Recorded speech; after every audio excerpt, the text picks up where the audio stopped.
సంవత్సరాల తరబడి ఎన్ని మందులు వాడినా మీ మోకాల నొప్పులు తగ్గట్లేదా? ప్రాణ పెయిన్ క్లినిక్ లో అత్యాధునిక చికిత్స. అగ్నిసాక్షిగా 7 అడుగులు 3 ముళ్ల బంధంతో ఏర్పడుతుంది భార్యాభర్తల బంధం. అలా ఏర్పడిన బంధంలో చిన్న చిన్న గొడవలు మామూలే. అయితే ఒక్కోసారి చిన్న గొడవలు కాస్త పెద్దవిగా మారుతాయి. అవే బంధాలను చిదిమేస్తాయి. అందుకు ఉదాహరణ మహారాష్ట్రలోని ఛత్రపతి సంభాజీనగర్లో ఉండే ఈ దంపతుల కథ.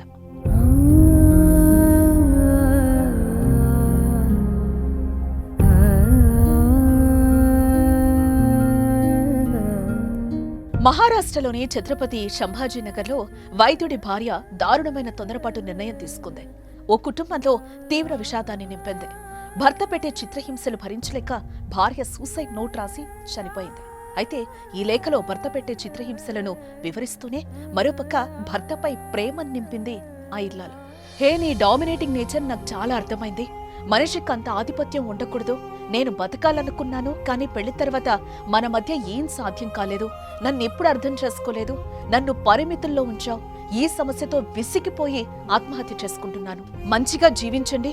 మీరు ఇప్పుడైనా నన్ను కొంచెమైనా ప్రేమిస్తే నన్ను గట్టిగా కౌగులించుకుని ఆపై నన్ను చితిపై ఉంచండి. చివరికి నన్ను మర్చిపోయి జీవితాంతం సంతోషంగా గడపండి. ఇక నేను చాలా ప్రేమిస్తున్నాను. నీకోసం నన్ను నేను మర్చిపోయాను. నాలాంటి నవ్వుతున్న అమ్మాయిని ఇబ్బంది పెట్టడం సరికాదు. మీరు స్వశక్తిగా ఉండాలనుకునే అమ్మాయిని డిపెండెంట్గా మార్చారు. నువ్వు నాకు మంచి జీవితాన్ని ఇస్తావని, నన్ను చూసుకుంటావని, నా కెరియర్లో నన్ను ఆదుకుంటావని, నాకు చిన్న కుటుంబాన్ని ఇస్తానని ఎన్నో కలలతో నిన్ను పెళ్లి చేసుకున్నాను.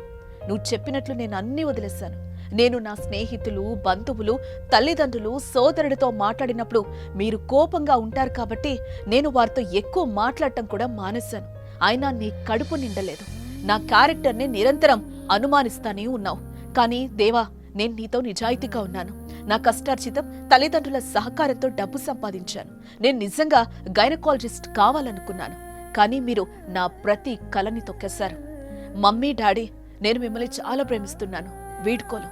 ఇప్పుడు నేను స్వేచ్ఛాపక్షిని అంటూ తన లెటర్ని ముగించింది ఆ ఇల్లాలు.